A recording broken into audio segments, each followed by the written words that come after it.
Sveiki. Labas, Julija. Labas. Šiandien turime labai fainą pašnekovę. Aš trumpai jau galiu pristatysiu iš savo pusės, o toliau jau, kaip sakant, iš pirmųjų lūpų paklausinėsim. Julija yra žmogus, su kuriuo mes susipažinome vieno darbo pokalbio metu. Ir taip išsiplėpėjom, taip išsikalbėjom, kad nusprendėm, kad ir nepakeliui buvo tam tikros darbo mūsų siūlomos pozicijos, mes norime bendrauti su Julija ir mes bendraujame ir tai viena iš sėkmingų ir fainų pažinčių.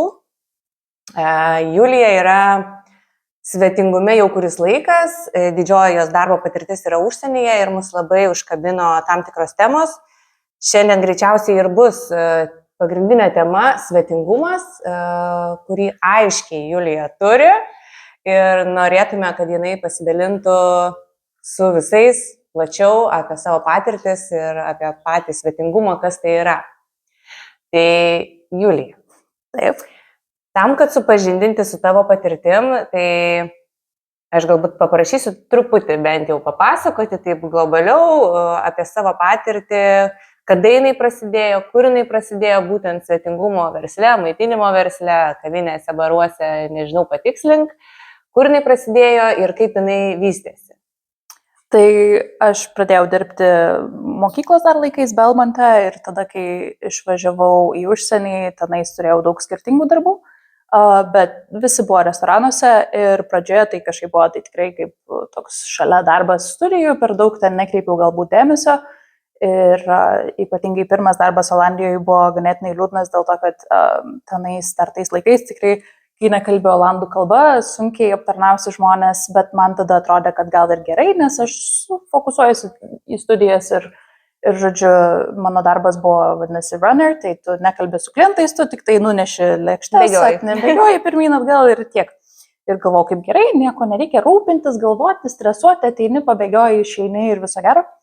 Ir aš ten atbuvau gal kokius beveik metus ir man prasidėjo tiesiog, pamenu, kiekvieną kartą, kai buvo keli kartai, kai lietuviai įėjo.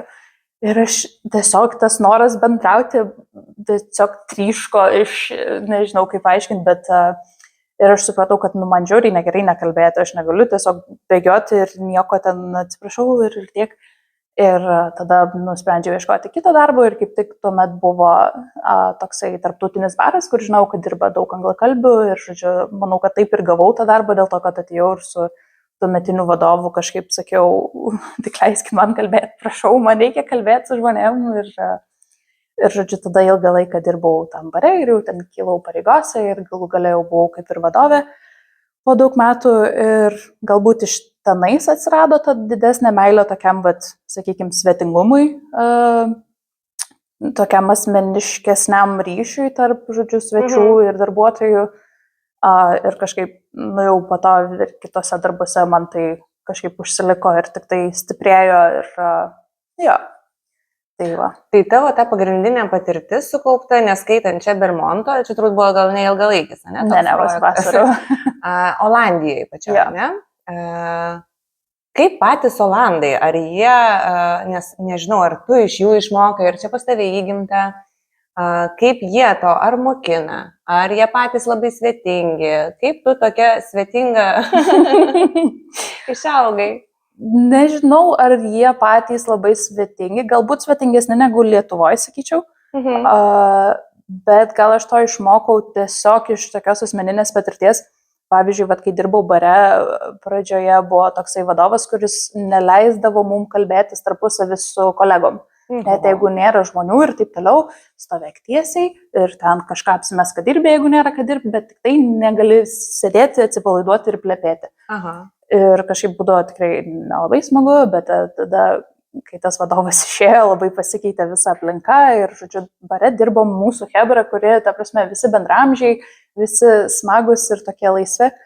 Ir aš pastebėjau, kad kai mes dirbdavom ypatingai vakarais, mes su kolegom bare plepom, kažkokias nesąmonės kalbam ir kažkokius juokelius. Ir tada žmogus, kol laukia, kol ten jam įpilsi alaus, tu jį prijungi prie to pokalbio, ten paklausi kažkokio klausimo, ar ten numatai, kad žmogus klausosi, ką tu ten tarpusavį plepi ir tu jį tai įtrauki ir tada tie žmonės pradėjo grįžti visą laiką ir tada jau jie ir pasidaro vos ne kaip ir draugai ir tu ten kartu, žodžiu, vis kažkokie bairiai ir dar kažkas. Tai gal buvo toksai pirmas kažkoks pastebėjimas, kad gal nėra teisingumo tame senoviniam mokyme, kad tu darbuotojas, tu čia, žodžiu, labai rimtas, santūrus. Aš sutinku, kad yra labai daug vietų, kur to tikrai reikia, bet laisvesnėse vietose tai tas toks asmeniškumas ir atsipalaidavimas, manau, kad žiauriai daug ko duoda visom pusėm. Ir po to kitose darbose tai tiesiog dar labiau. Tai toks išryškėjo momentas, ne, kad tas svetingumas susideda be abejo ne iš vieno dalyko, bet vienas iš esminių dalykų tai yra ta laisvė būti savimi ir laisvė su pačiu klientu, pačiu svečiu, ne? Kaip dar įvardintum, kas tai yra tas svetingumas, ką tu atradai, kame, nes be abejo tų formų aptarnavimo yra daug, restoranų, kavinių, barų irgi yra įvairių konceptų, kur labiau ten gali būti laisvesnis, kitur mažiau. Bet kas bendraja prasme dar susideda? Nu, okei, tu esi fainas, dirbi fainai vietai, pas tavai svečiai faini, tu pasijungi tą bendrą visą atmosferą ir viskas fainai. Bet kas dar įeina į, kad tie, kas norėtų mokintis, ne, svetingumo? Tai be abejo viskas prasideda nuo šypsenos, tai čia negali be to apseiti, visą laiką šypsaisi, pamenu, po ilgų pamainų net žandai pradėdavo skaudėti. Bet kitas tai, žodžiu, žinoma, visų labą dieną, ar viskas skanu, kaip patiko, kaip sekėsi, žodžiu, visi šitie tiesiog bendras susidomėjimas, kaip apie žmonių patirtį tavo svečių. Galbūt dar kitas dalykas tai yra girdėti viską, žodžiu, labai daug buvo mano patirtyje, kur kažkokie svečiai valgo ir taip toliau ir aš praeidama tiesiog nugirstu, oi, kaip būtų ten gerai, tarkim, jeigu ten gaila nėra druskos, bet, kažką, bet, žodžiu, jie ne tau pasako, bet tai tu nueini ir paduodi, ir ten girdi kažkur, kad šakutė kažkokia nukrito, tai tu apsižiūri greitai, nubėgi ir paduodi, iki kol tavęs paprašo to. Man rodos, tai daug iš to kliento svečio pusės labai daug duoda to tokio, kad tu esi išgirstas ir tu tavim rūpinasi, tai, manau, dėl to yra labai daug to grįžtamojo ryšio iš svečių irgi, kad jie tada ateina atgal ir jie patenkinti savo patirtim ir taip toliau. Tai galbūt tiesiog, tau turi rūpėti jų patirtis, tai jie turi gerai ten jaustis ir jaustis, kad jie turi būti empatiški. Jo. Tarp kitko, aš visus naujokus, kiek teko gyvenime mokinti, tai visada pradedu nuo to ir pradžiai, nes nesuprantu, aš pilnai suprantu, kad ateini į naują vietą, naujas darbas apskritai ir aš visai sakau, matyk plačiau, girdėk geriau, ne? Tai ir taip, ką girdėti, ką matyti. Bet būtent ir matyti, ir girdėti smulkmenas, ar ten kaip šakutė guli, kaip jisai sėdi žmogus, gal jam nepatogu, ne? Tai jau stalas gal kliba, tai nubėk ir...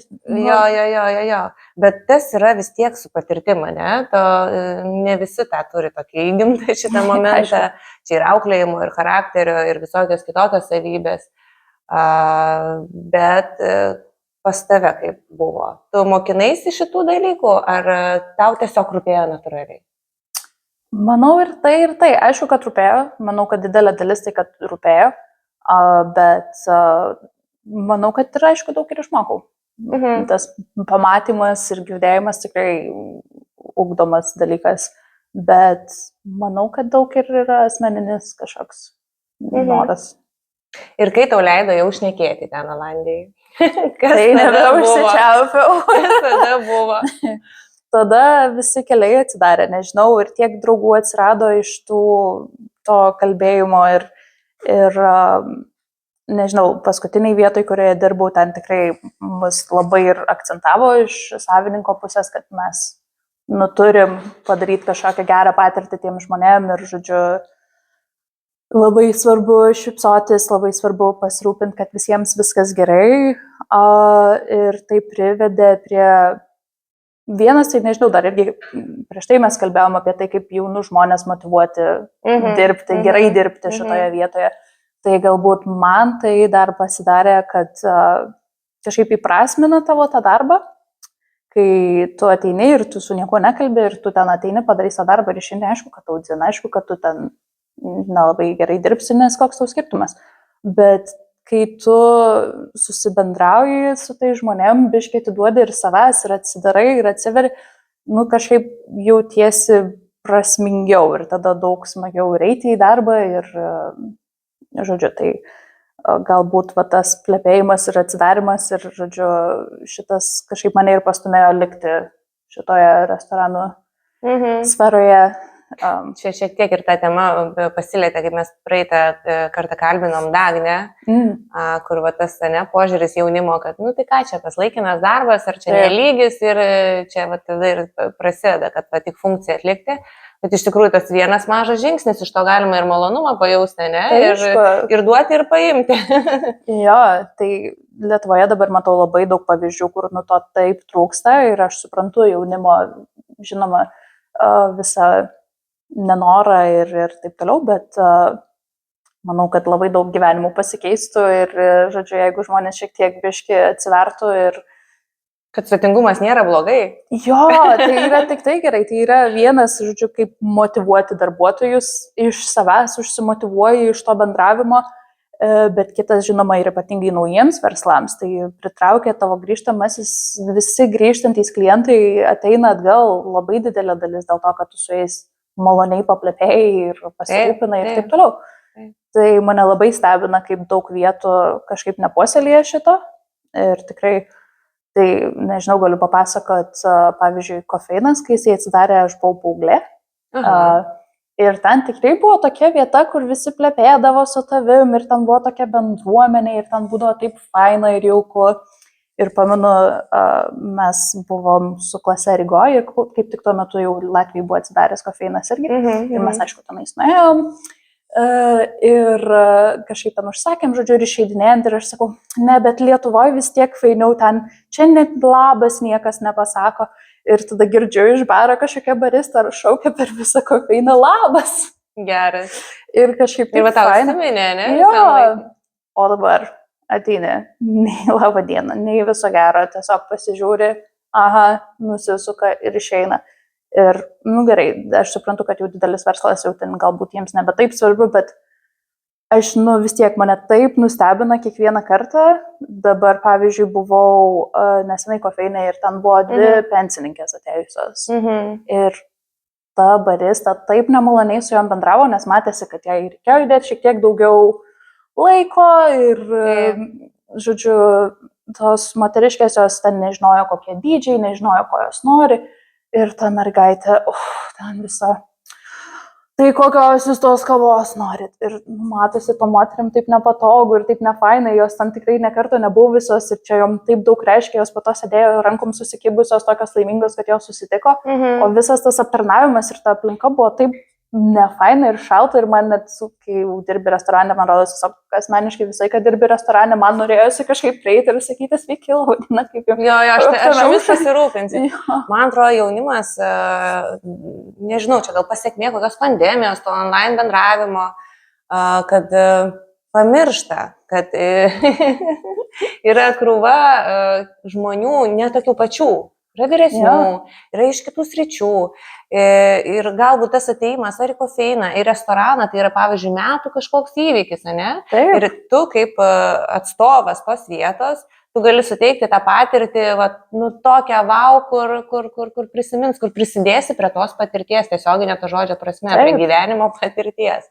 Tai o kaip tu patartum ugdyti tą svetingumą komandose įvairiose, nes jų ir didesnių būna, ir mažesnių, ir restoranė labiau aptarnavimo vietose, ne, ir tokios kaip Kofeinai, iš esmės tai turbūt skirtumo nėra, visur reikia rūpintis svečiu, bet kokius tu būdus pati norėtum, kad tavo darbo vietoje taikytų? Tai manau, kad viskas prasideda nuo savęs, aišku, turi rodyti visą laiką pavyzdį, tikrai daug vietų, kur aš dirbau galbūt, kur tas svetingumas buvo labai didelė ir svarbi dalis. Tikrai tai atėjo iš vadovų, savininkų, kurie patys lygiai taip pat šypsojosi ir, žodžiu, tai vienas, pavyzdžiui, restoranas, kuriame dirbau, savininkai, jie turi gal 5 restoranus, 3 viešbučius, jie jau tokie super, nu, tikrai pasiturintys ir visokie. Ir vis tiek jie ateidavo, jeigu šeštadienį ten žiauriai daug žmonių, nieks nespėja, ateina, nusiema savo Rolexus, deimantinius auskarus ir ten bėga ir pluša ir kalba su svečiais ir taip toliau ir įsijungia ir, nu, kai tu matai tą pavyzdį iš tokių žmonių, kuriem tikrai ten vienas nereikia būti, o kitas, kad, nu, vis tiek jie lygiai taip pat, žodžiu, tu nori taip pat kažkaip elgtis, tai tikriausiai šitas labai svarbu pradėti nuo savęs.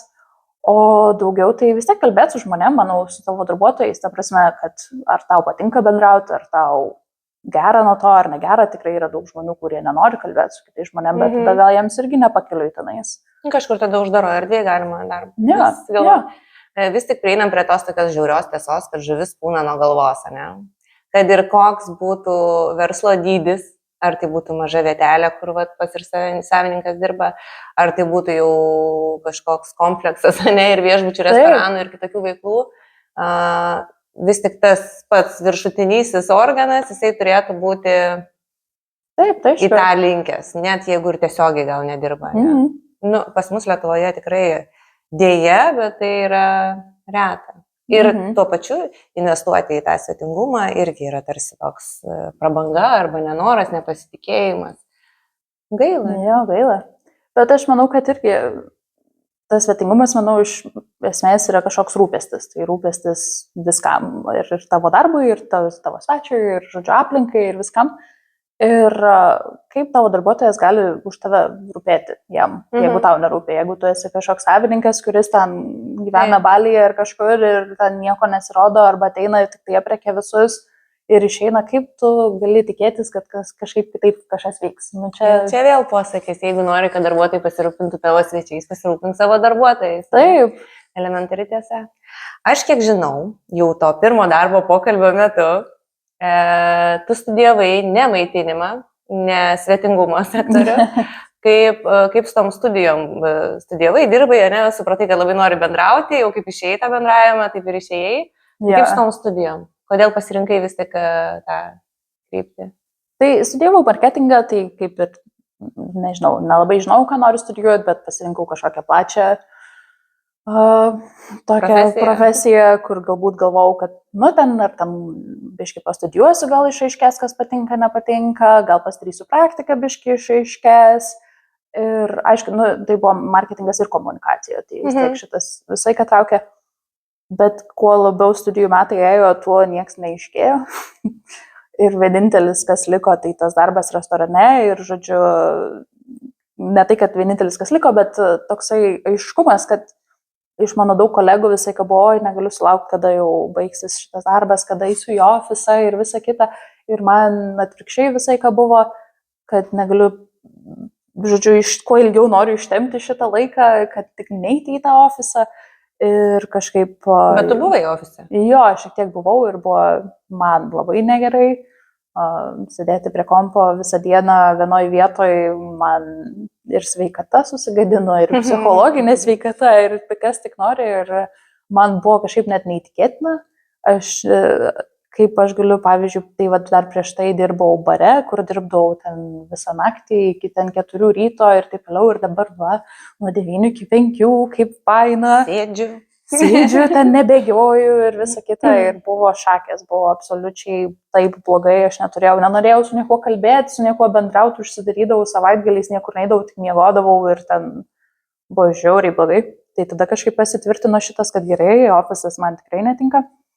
Na ir tiesiog su restorano veiklom visai, kai kylau pareigose, tada jau ir turėjau savo kažkokį, jau vadovavau restoranai. Kažkaip pagalvojau, kodėlgi ne. Ir tada turėjau savo bosą labiau kaip mentorių ir jisai su juo daug apie tai kalbėjau ir sako, jeigu kažkam daryti tik tai tikrai tau, kai kurie žmonės turi tam kažkokią gyslelę, kai kurie ne, ir sako, tikrai tau tinka ir patinka ir, žodžiu, varyk, pabandyk, kodėlgi ne. Tai taip ir baigėsi, kad tos studijos toks, žodžiu, pabaigiau ir pamiršau. Bet nepakenkė. Jo, ne, tikrai. Tai taip suprantu, savo svetingumo kelyje tu ir mentorių turėjai, nes esam irgi apie tai šnekėję.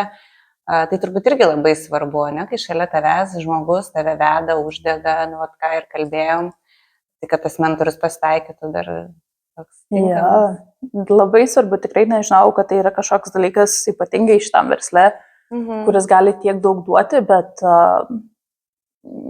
jo, tai turi būti žmogus, kuris gali tau ir palaikyti už rankos ir paskatinti ir taip toliau, bet tuo pačiu ir pasakyti, kad jau nelabai, jau biški ne tuo keliu eini, ar jau biški per mažai tau, nu, žodžiu, kažkaip visom prasmėm paskatina ir palaiko ir stumia tolyn. Man atrodo, tarp, čia mūsų tą trumpą pažintį, bet labiau tokią smagę, kiek čia porą mėnesių, ne? Tai tu net spėjai suskraidyti ir pasitarti su tuo mentoriu į Olandiją. Jo, kažkaip tikrai prieš priimant jau tokius normalius sprendimus didelius, kažkaip tikrai labai norėjau dar su juo pasitarti. Tai ir sako, varyk. Varyk, ką tai čia, tai aišku. Ir jo, tai šitas tai žiauriai faina ir kad kaip kažkoks bosas gali likti gyvenimo draugu tokiu, žodžiu, visam gyvenimui tikrai labai svarbus žmogus pasidarė ir visais aspektais ir aš pas jį ten einu ir ten dėl santykių pasiguosti ir ten paprašyti patarimų ir dėl darbų ir dėl ko tik tai nori ir, žodžiu, jo, šitas labai svarbu. Gerai. Tai dabar pasitarus grįžai ir kiek žinau, mes jau darbo tau nebeieškom, nes tu pasitarai ir nusprendai, kad lieki šitoje srityje, bet truputį kitaip. Jo. Tai kaip kitaip, ką tu sugalvojai ir kas tave paskatino būtent imtis šitos veiklos? Tai sugalvojau daryti tokį, pabandyti food trucką padaryti, bruncho pusryčių ir sugalvojau jam visą konceptą. Nežinau, kaip iš tikrųjų tai atsirado, galbūt, kadangi buvau metus dar Naujojoje Zelandijoje, kur ten keliavau kemperiukė mažavom ir taip toliau, ir ten labai puikiai jaučiausi, gal iš to tas food truckas šiek tiek prilipo labiau tas toks gyvenimas ant ratų, sakykime. Bet jo, galbūt pamačiau, pradėjau domėtis Lietuvoje, Vilniuje, kokie yra restoranai, pusryčių ypatingai. Ir kažkaip radau tokį trūkumą, kad visur viskas labai gražu ir elegantiška ir tvarkinga ir kažkaip norėjusi tokio street foodiško maisto pusryčių varianto, žodžiu, tokio šiek tiek kitokio ir visai, ką pusryčiai patinka, pusryčius daug gaminu visai šeimai ir visiems. Galbūt neturiu labai daug virtuviai patirties, dirbau kokius 1,5 metų virtuviai, bet vis tiek įmėsi jau savo verslo, kur dirbsi virtuviai, gal šiek tiek baisu. Bet manau, kad viską aš išmoksiu ir galbūt dar pastumėjo į šitą tai, kad supratau irgi, ką prieš tai sakėm, kad aš nebegaliu rūpėti už kitus, rūpintis už kitus žmonės, žodžiu. Tu ir Lietuvoje pačioje nepamatei tos tokios vietos, ne, kad čia fainai, čia svetinga, ne, aš noriu čia dirbti. Jo, aš supratau, kad bet kur aš dirbsiu kaip restoranų vadovė, aš turėsiu rūpintis viskuo už visus. Ir kad savininkai čia vis tiek dažniausiai yra šiek tiek atsitraukę ir jie tau moka pinigus tam, kad tu viską darytum. Tai tada kažkaip gal ir dėjau tokios jau, žodžiu, vizijos, kad, pati padarysiu ir pati būsiu svetinga. Jeigu aš jau rūpinsiuos, tai tada gal geriau ir ant savęs rūpintis. Ta prasme, tai jo, kažkaip vis tiek turiu tą viziją, kaip noriu, kaip viskas atrodytų ir būtų ir nenoriu, sakykime, taip atiduoti savo visų svajonių ir įsivaizdavimų ir planų kažkam kitam. Jeigu dirbčiau kažkur kitur, vis tiek natūraliai tai pereina, žodžiu, tai noriu pabandyti ant savęs, žodžiu, išsibandyti jėgas ir Mes su Vilma labai džiaugiamės šito pasirinkimu, labai palaikom ir tikrai siūlom pagalbą, kokią tik galim suteikti. Tai gal apibendrinkim tą mūsų svetingumą. Puikiai suprantu, kad tu jį atsivežiai, tu jį turi jau ir įgimtą, natūraliai, tu ir mokėsi, tu ir turi mentorių. Vienu žodžiu, tau labai pasisekė. Ja, labai. Ir labai džiaugiuosi irgi dėl to. Bet tai vis tik apibendrinkim, kad kitam besiklausančiam galbūt, kur irgi dvejoja žmogus, ar jis turi tą svetingumą, arba kaip jo išmokti, nes teoriškai visokių mokymų galima, ne, ir turime jų, bet kaip natūraliai, kaip pamatyti, išgirsti tą daugiau ir natūraliai to norėti, nes per prievartą visi žinom, kad tai ir gausis tada sėdėti, nunešti. Kaip apibendrinsim dabar šitą žmonėm, kaip atrasti savį tą svetingumą? Manau, kad tiesiog reikia atsipalaiduoti ir kas blogiausio atsitiks nuo to, kad tu kažką pasidalinsi asmeniškesnio su kažkokiu žmogum, kurį matai pirmą kartą gyvenime. Tai tikriausiai matysi jį vieną kartą gyvenime, galbūt čia blogiausias atvejis. Tai nėra ko bijoti, Lietuvoje mes labai įpratę užsidarę būti stoiški ir ten ramus ir Kaip čia atrodys? jo, ką čia apie mane pagalvos ir taip toliau. Bet manau, kad jeigu visi pagalvos apie savo visokias patirtis, bet kokiame aptarnavimo sektoriui šitam, tai visą laiką prisimeni tas patirtis, kur yra šiek tiek to asmeniškumo. Taip, taip. Tai vienintelis, manau, kad tiesiog reikia nebijoti, išmokti nebijoti, atsiverti ir šiek tiek asmeniškiau pabendrauti su tai žmonėm. Ir manau, daug vadovų ir savininkų labai fokusuojasi daug į marketingą ir visą kitą ir labai daug pinigų kiša į visus aplinkinius dalykus, kaip tik tai pagerinti tam savo verslui. Bet labai ateini. Taip, ir toksai elementarus pirmas žingsnis yra tiesiog nusišypsoti ir paklausti, kaip sekasi, paklausti, kas patinka, kas nepatinka, papasakot kažką, pasiguosti, pasidalinti.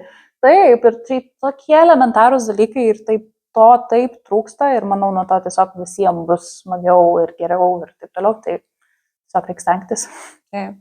Nu va, pozityviai, ne? Labai pozityviai, labai fainai. Aš taip džiaugiuosi ir taip mūsų net puslapyje yra kažkoks sakinys, kad matyti laimingus darbuotojus ten ir neatsimenu dabar tiksliai, bet iš tikrųjų norėtųsi, kad šitam sektoriuje tas svetingumas būtų tiesiog piltųsi per kraštus, nes tai atneša laimės, tai atneša pozityvo, tai tas labas ryte kažkur pasiemant kavoje gali tavo visą dieną pagerinti. Taip, ir darbuotojams, ir žmonėms, ir visiems. Tikrai taip. Tai kaip vadinsis tavo vieta? Rytas po. Rytas po.